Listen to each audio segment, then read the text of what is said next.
Asia के सबसे बड़े पशु मेले का तेजस्वी यादव ने किया उद्घाटन। नाच गाने और थिएटर के लिए जाना जाता है सोनपुर का ये ऐतिहासिक मेला। कवि वीर कुंवर सिंह ने यहां से खरीदा था हाथी। क्लाइव लॉट ने यहां बनवाया था घोड़े का अस्तबल। किसी चलचित्र से कम नहीं है इस मेले का इतिहास। बिहार के डिप्टी सीएम तेजस्वी यादव ने बीते शनिवार को ऐतिहासिक सोनपुर मेले का उद्घाटन किया। इसके साथ ही मेले की शुरुआत हो गई। इसके सफल आयोजन के लिए व्यापक स्तर पर सुरक्षा की व्यवस्था की गई है। साथ ही लोगों की सुविधा के लिए स्वास्थ्य शिविर भी लगाए गए हैं। तेजस्वी ने इस मौके पर मेले की ऐतिहासिक पृष्ठभूमि की व्याख्या की। साथ ही बताया कि इसकी सफल आयोजन के लिए राज्य सरकार की ओर से क्या क्या व्यवस्था की गई है। उल्लेखनीय है कि सोनपुर में हर साल कार्तिक पूर्णिमा से लगने वाले मेला एशिया का सबसे बड़ा पशु मेला है। मेले को हरिहर क्षेत्र मेला के नाम से भी जाना जाता है, जबकि स्थानीय लोग इसे छत्तर मेला कहते हैं।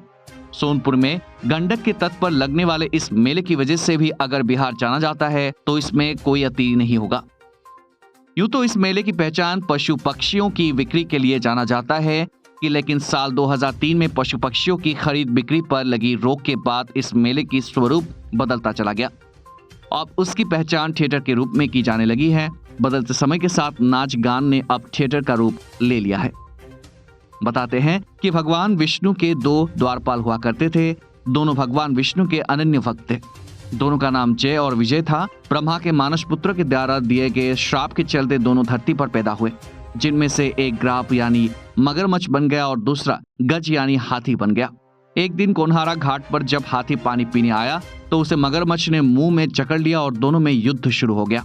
ये युद्ध कई दिनों तक चलता रहा और काफी मेहनत के बाद भी गज उससे छूट नहीं सका। दोनों की लड़ाई कई वर्षों तक चली। इसके बाद हाथी जब कमजोर पड़ने लगा तो उसने भगवान विष्णु से प्रार्थना की। उसी समय भगवान विष्णु ने सुदर्शन चक्र छोड़ा और ग्राह की मौत हो गई। इसके बाद हाथी मगरमच्छ के जबड़े से मुक्त हो सका। भगवान की इस लीला को देखने के बाद सारे देवी देवता उसी समय इस जगह पर प्रकट हुए, जिसके बाद भगवान ब्रह्मा ने यहाँ पर दो मूर्तियां लगाई। ये मूर्तियां भगवान शिव और विष्णु की थी। इस वजह से इसको हरिहर नाम दिया गया था। चूंकि इस जगह पर दो जानवरों का युद्ध हुआ था और सारे देवी देवता एक साथ यहाँ प्रकट हुए थे, इस वजह से यहाँ पशुओं की खरीदारी करना शुभ माना जाता है। इस स्थान पर हरिहर यानी विष्णु और शिव का मंदिर भी है, जहाँ प्रतिदिन सैकड़ों भक्त श्रद्धा से पहुंचते हैं। पूरे भारत में ये मात्र ऐसी जगह है जहाँ भगवान शिव और विष्णु की मूर्ति एक साथ रखी गई है। दूसरी ओर गंगा गंडक के तट पर स्नान और धुनी का महत्व कई पुराणों और श्रीमद् भागवत में बताया गया है। सोनपुर मेला कार्तिक पूर्णिमा पर स्नान के बाद शुरू होता है। एक समय इस पशु मेले में मध्य एशिया से कारोबारी आया करते थे और यह मेला जंगी हाथियों का सबसे बड़ा केंद्र था। मौर्य वंश के संस्थापक चंद्रगुप्त मौर्य, मुगल सम्राट अकबर और 1857 के गदर के नायक वीर कुंवर सिंह ने भी सोनपुर मेले से हाथियों की खरीद की थी।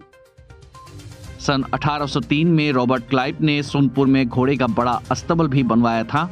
इसके अलावा सिख धर्म के गुरु नानक देव के यहाँ आने का जिक्र धर्मों में मिलता है और भगवान बुद्ध भी यहाँ अपनी कुशीनगर की यात्रा के दौरान आए थे। ऐतिहासिक गजग्रा युद्ध की भूमि सोनपुर में विश्व प्रसिद्ध सोनपुर मेला अब पशु मेला की जगह थिएटर मेला बनकर रह गया है।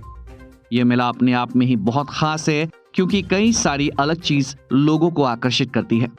2 दशक पहले हाजीपुर के कोनहारा घाट से सारण के पहलेजा घाट तक फैले सोनपुर मेला घूमने में पर्यटकों को 3 से 4 दिन लग जाते थे। हर साल हजारों विदेश पर्यटक मेला देखने आते थे। कहा जाता है कि इस मेले में सब कुछ मिलता है।